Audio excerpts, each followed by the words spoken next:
Senhor Deus, recebe toda a glória essa noite, nesse momento que abriremos a Tua Palavra, Pai.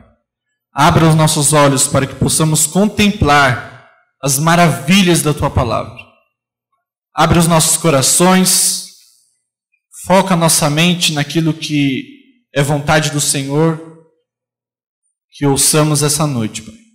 Trabalha no coração, tira toda a desatenção. Deus, não permita que as minhas falhas na comunicação venham interferir na apreensão da Tua Palavra. Nós precisamos do Senhor nesse momento, porque precisamos do ministério do Teu Espírito Santo, trabalhando verdades preciosas no nosso coração. É no nome de Cristo que oramos. Amém. O projeto chama Akedah. Eu vou sempre frisar e relembrar qual é a ideia de Akedah. Akedah significa autossacrifício. E em todas as mensagens e músicas e tudo que envolver esse projeto, a gente vai apresentar o sacrifício perfeito de Cristo, o que Ele fez em toda a pregação. E depois o que você precisa fazer, tendo em vista o que Ele já fez. E eu queria começar a meditação de hoje fazendo algumas perguntas para vocês e para a gente refletir. O que você mais ama na vida? Pense. O que você mais ama na sua vida?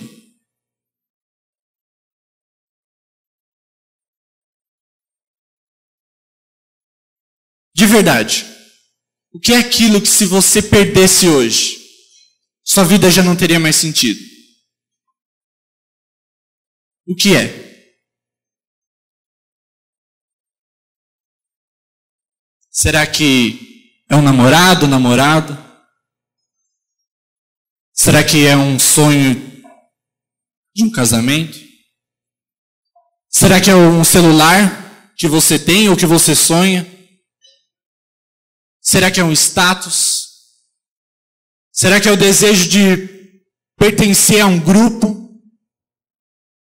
Será que é uma carreira? Um status profissional? Será que é a sua faculdade ou seu desempenho? Ou será que é você mesmo, seu orgulho próprio? O que você mais ama nessa vida? Se você perdesse, você entraria em desespero. Não teria mais sentido viver. Pense nisso. Guarda isso para você. E o que faria? O que você faria se Deus te pedisse isso hoje? Se Deus chamasse o seu nome e te pedisse aquilo que você mais ama, o que você faria? Hoje, a gente vai ler a história e meditar na história de um homem que Deus pediu uma coisa que ele amava demais. Eu convido você a abrir sua Bíblia ou acessar a sua Bíblia no celular para o texto de Gênesis 22.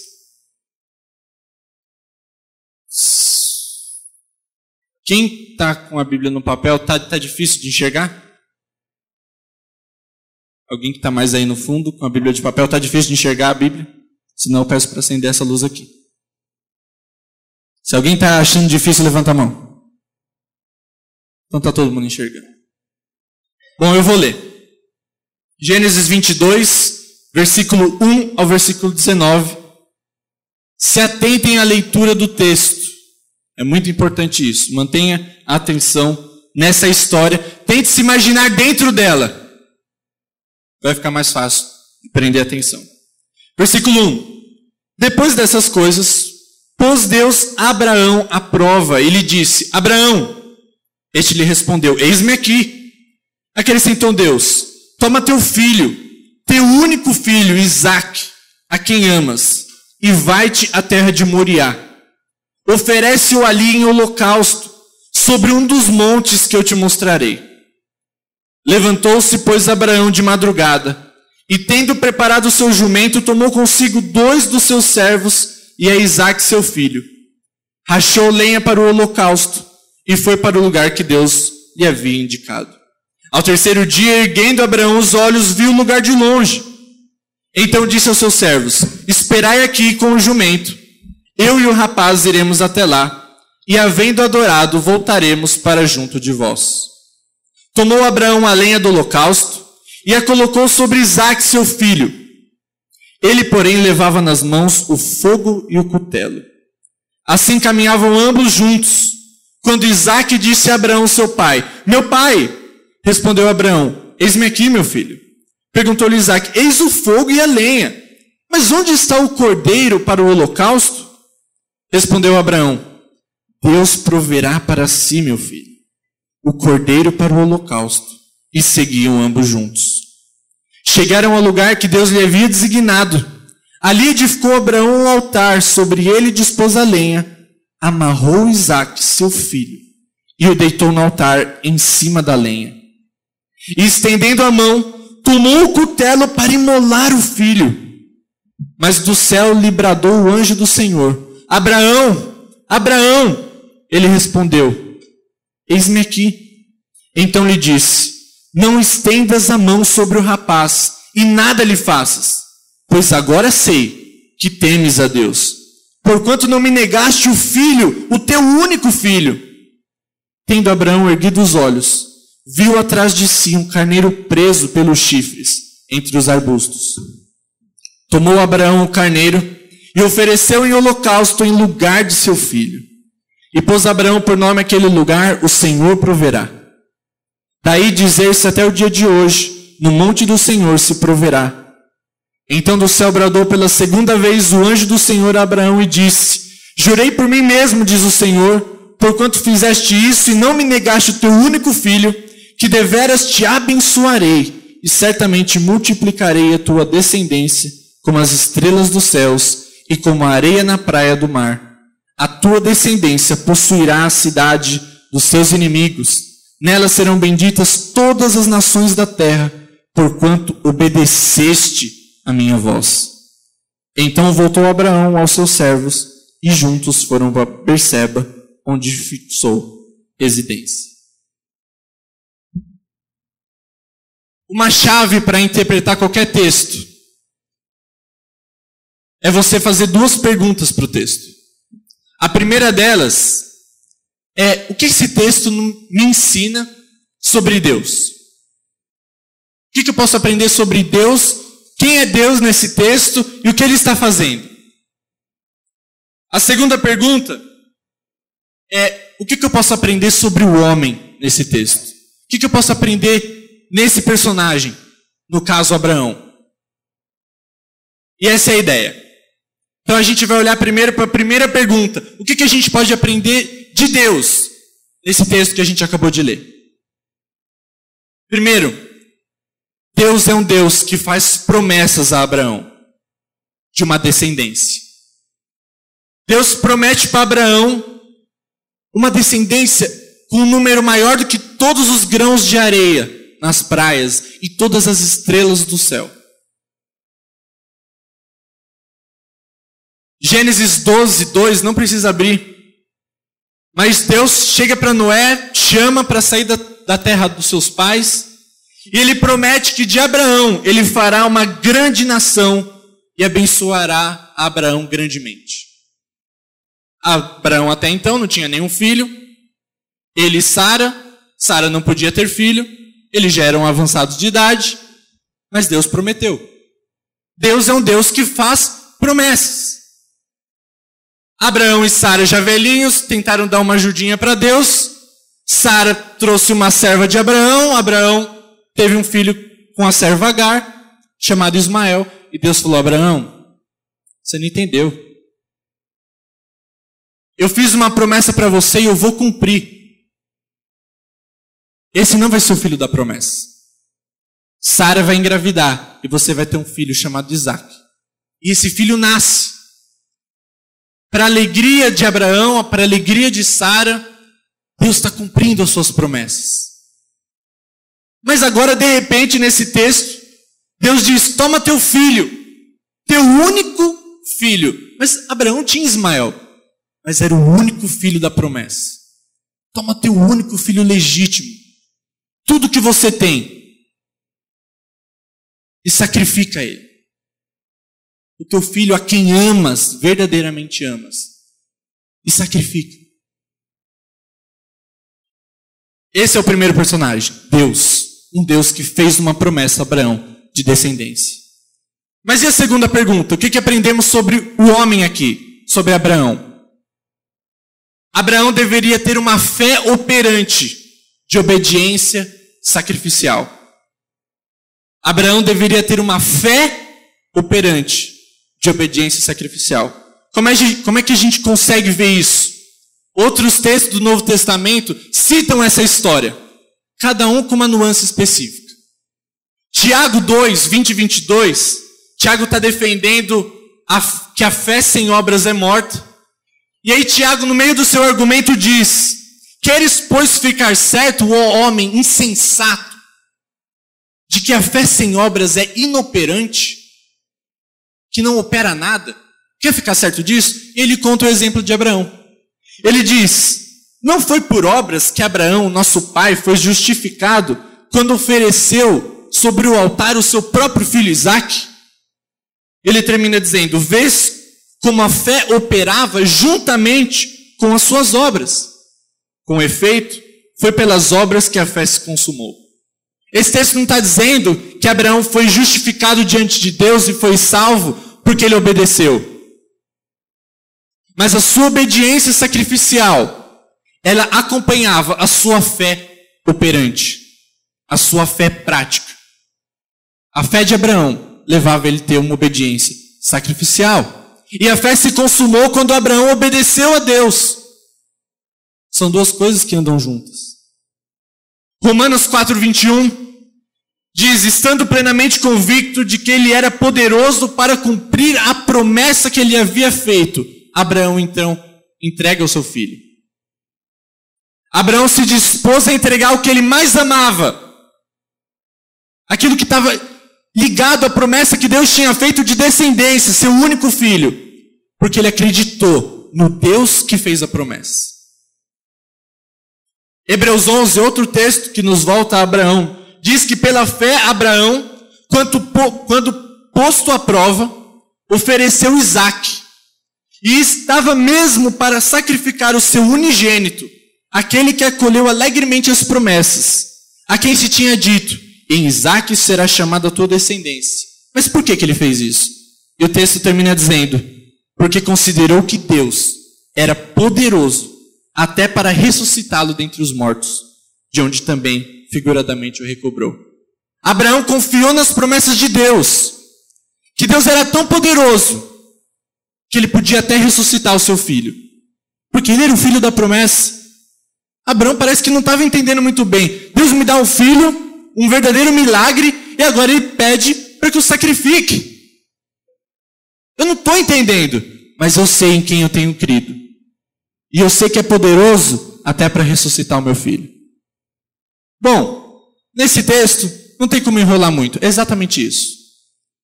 Tem um Deus que fez promessa de descendência. Primeiro ponto. Segundo ponto, Abraão deveria ter uma fé operante de obediência sacrificial. Mas tá bom, legal, mas isso aconteceu há muito tempo. O que isso tem a ver comigo? O que isso tem a ver com você? A primeira coisa é que quando a gente olha para essa história, a gente pensa: que história linda! Que história bonita! Deus pede um filho como obediência, como prova de obediência a Abraão. Abraão vai, está disposto a matar o seu próprio filho. E aí Deus diz: chega, não faça isso. E a gente pensa: nossa, que legal. Um inocente foi poupado. Isaque, uma pobre criança, foi poupada. Deus é muito bom mesmo.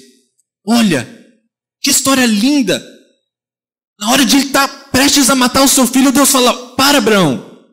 Que bonita essa história. O problema é que essa história não termina aqui. Muitos anos depois, Deus também subiu uma montanha com o seu filho. Só que dessa vez, ele desceu o cutelo numa cruz. Deus sacrificou o seu filho. O único inocente. A história de Abraão nos apontava o sacrifício maior da humanidade, o sacrifício de Cristo. O cordeiro que foi morto sem abrir a boca. O maior sacrifício da história, Cristo Jesus. O maior aquedá da história. O verdadeiro auto-sacrifício de Deus. Mas assim como na história de Abraão, Deus também é o Deus que faz promessas a nós. Se Ele prometeu uma descendência a Abraão, hoje Ele te promete a vida eterna para aqueles que creem no seu Filho. Alguns textos, 1 João 2,25, diz, e é esta a promessa que Ele mesmo fez, o mesmo Deus fez, a vida eterna. Tito 1,2 diz, na esperança da vida eterna, que o Deus que não pode mentir, prometeu desde os tempos, desde antes de existir o tempo, desde os tempos eternos. Deus fez a promessa do Filho e de vida eterna. Mas o que é vida eterna? Será que vida eterna é simplesmente viver para sempre? Porque se fosse só isso, seria alguma coisa meio irracional, porque nós dizemos que as pessoas que não creem em Cristo vão passar a eternidade no inferno. Será que vida eterna significa viver para sempre? Todos viveremos para sempre, ou no céu ou no inferno. Mas na Bíblia, isso é lindo. Vida eterna significa comunhão com Deus. Um texto que diz isso, que fala sobre o que é vida eterna, está lá em João, capítulo 17, versículo 3, diz assim, a vida eterna é esta, Jesus dizendo, que te conheçam a ti, o único Deus verdadeiro, e a Cristo Jesus, a quem enviaste. A vida eterna é o conhecimento de Deus na face de Cristo. É a comunhão com Deus. Isso é vida eterna. E Deus te promete isso. Deus te promete uma vida de comunhão com Ele, a fonte da alegria. A fonte de tudo que existe é Deus. E Deus te promete. Assim como Ele fez com Abraão, Ele te promete vida eterna. Mas não é uma coisa distante. 1 João 5,11 diz, e o testemunho é este, que Deus nos deu a vida eterna. E esta vida está no seu Filho. Nós temos a Cristo Jesus, nós já temos a vida eterna. Nós já temos comunhão com o Filho. Em certo sentido, já vivemos a vida eterna aqui mesmo. Há uma barreira, há um véu. Uma barreira que foi rompida quando Cristo morreu na cruz. E temos acesso, comunhão com Deus. João 3,36 diz, por isso quem crê no Filho tem a vida eterna. O que todavia se mantém rebelde contra o Filho, já está condenado. E permanece sobre ele a ira de Deus. Tá bom. Então a gente já entendeu, Deus também tem promessas para mim, assim como Ele tinha para Abraão. E Ele me promete uma vida eterna hoje, com efeitos na eternidade. Mas e eu? Assim como Abraão deveria ter uma fé operante de obediência sacrificial, Deus te chama hoje para a mesma coisa. Você precisa exercer uma fé operante de obediência sacrificial. Um texto que nos diz isso é o texto base do Aquedá, Romanos 12:1, que era para todo mundo ter decorado. Rogo-vos, pois, irmãos, pelas misericórdias de Deus. Quando Paulo diz isso, no capítulo 12 de Romanos, ele já passou 11 capítulos falando o que é a misericórdia de Deus, o que Deus fez por nós na nossa salvação. Paulo mostrou quem éramos nós, perdidos no nosso pecado, na nossa condenação, entregues à nossa própria vontade. Depois Paulo começa a mostrar que Deus enviou o seu Filho, morreu no seu lugar, para que pudéssemos ser justos diante de Deus, declarados justos. E esse mesmo Deus cuida da nossa santificação. E um dia Ele vai voltar, e Ele é o Rei da glória. E aí Paulo agora no capítulo 12 diz, então, Eu rogo-vos, eu chamo a atenção de vocês, eu convido vocês para que vocês olhem para a misericórdia de Deus e agora apresenteis o vosso corpo como sacrifício santo, vivo e agradável a Deus, que é o vosso culto racional. À luz de tudo que Deus já fez e você está cansado de ouvir, você deve fazer alguma coisa também.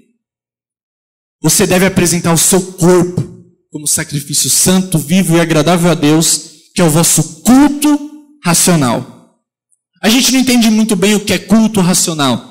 Será que é estar num lugar desse e usar só o intelecto? É isso? É culto racional? Mas a mesma palavra que se traduz racional é a mesma origem da palavra lógica. É um culto lógico. À luz de tudo que Deus fez, a única coisa que resta a você é prestar um culto a Deus de forma lógica. Ele morreu por você. Ele não precisava ter feito nada disso. Mas ele morreu por amor a você. O mais lógico é você viver uma vida de culto a Ele, apresentando o seu corpo como sacrifício de fato, santo, vivo e agradável a Deus. Assim como Abraão deveria ter uma fé operante de obediência sacrificial, você é chamado para a mesma coisa hoje. Essa é a ideia de Akedah. Deus fez o sacrifício, mas hoje você deve se sacrificar todos os dias. Não para ganhar a salvação, mas por tê-la ganhado. Cristo já foi o sacrifício perfeito e agradável a Deus. Portanto, a lógica é que agora prestemos culto a Ele através de tudo que nós somos, da consagração do nosso ser. Para aqueles que estão em Cristo, só resta uma coisa a se fazer. Só resta um sacrifício que agrada a Deus, que é o da consagração, o da entrega de si mesmo. Só tudo isso. Jesus disse que quem quisesse segui-lo, quem quisesse ser seu discípulo, deveria deixar tudo, abandonar tudo e segui-lo. Jesus disse isso. É muito sério. Tá, você quer ser meu discípulo? Abandone tudo. Entregue tudo. Seu coração tem que se render a mim. Agora, não somos salvos pelo discipulado. Não somos salvos porque seguimos Jesus. Somos salvos para o discipulado. É diferente. Somos salvos para seguir Jesus. Não somos salvos pela nossa obediência. Não somos salvos para a nossa obediência. Percebem a diferença? Deus fez uma promessa de vida eterna. E Ele fez com que a promessa chegasse até nós pelo meio do sacrifício de Cristo. É por isso que nós somos salvos. Mas Cristo morreu também para que agora você pudesse ter uma vida de obediência. Não somos salvos por termos entregue a nossa vida, por termos sacrificado tudo. Nós somos salvos para entregarmos nossa vida, para sacrificarmos tudo. Entendem a diferença? Mas o que eu faço então? Se Deus prometeu a vida eterna, e eu preciso ter uma fé que opera, uma fé prática, de obediência sacrificial, o que eu faço na prática? Você deve entregar tudo. A começar por aquilo que você pensou. O que você mais ama? O que você não conseguiria viver sem? Se Deus te pedisse hoje, Ele está pedindo não só isso, tudo. Você deve entregar tudo a Ele. Você deve exercer uma fé operante de obediência sacrificial. Só que isso não se faz uma vez só na vida. Eu lembro em julho de 2009, em um culto assim como esse, eu decidi entregar tudo nas mãos de Deus. Tudo. Deus toma controle de toda a minha vida. tudo que eu mais amo, todos os meus sonhos, todas as minhas vontades, tudo que eu tenho, tudo que eu sou, tudo, sonho de carreira, sonho de tudo, toma. E de fato eu entreguei tudo. Mas sabe o que acontece durante os dias, quando vai se passando? A gente toma tudo de volta. Não, Deus, devolve isso aqui. Isso aqui não dá. Isso aqui é muito importante. Não, Deus, rapidinho, vem cá. E a gente vai pegando tudo. O que torna uma vida de sacrifício ser diária. Todos os dias você deve acordar e entregar tudo nas mãos de Deus. Deus, continua segurando isso. Continua com os meus sonhos. Continua com a pessoa que eu mais amo. Está nas tuas mãos. Continua com os meus bens. Com o meu orgulho, com o meu status. Com aquilo que eu mais amo, Deus, continua. Eu entrego hoje de novo. Me ajude a não tomar das tuas mãos. E geralmente a gente não entrega aquilo que a gente mais ama. Geralmente a gente escolhe coisas secundárias. Ah, Deus, eu vou te entregar isso porque acho que sem isso aqui acho que ainda dá para viver. Geralmente aquilo que a gente mais ama, a gente fala, ah não, isso aqui não precisa, Deus não está pedindo isso. Ele quer tudo de você, porque Ele deu o seu filho para morrer no seu lugar. E hoje você pode dar tudo, porque você já tem tudo em Cristo. E Deus é glorificado quando você reconhece que Deus não é só o que você precisa, mas Ele é tudo que você tem. Deus está te pedindo tudo essa noite. A gente cantou agora há pouco. Faz-me morrer para mim mesmo. Você sabe o que você estava cantando? E pedindo, ajuda-me a viver para Ti. Faz-me entender que és tudo o que eu preciso. Eu inteiramente sou Teu. E Tu és meu Senhor. Você cantou isso. Paulo em Gálatas 2:20 diz: logo já não sou eu quem vive, mas Cristo vive em mim. Eu já não tenho mais posses. Eu já não tenho mais nada.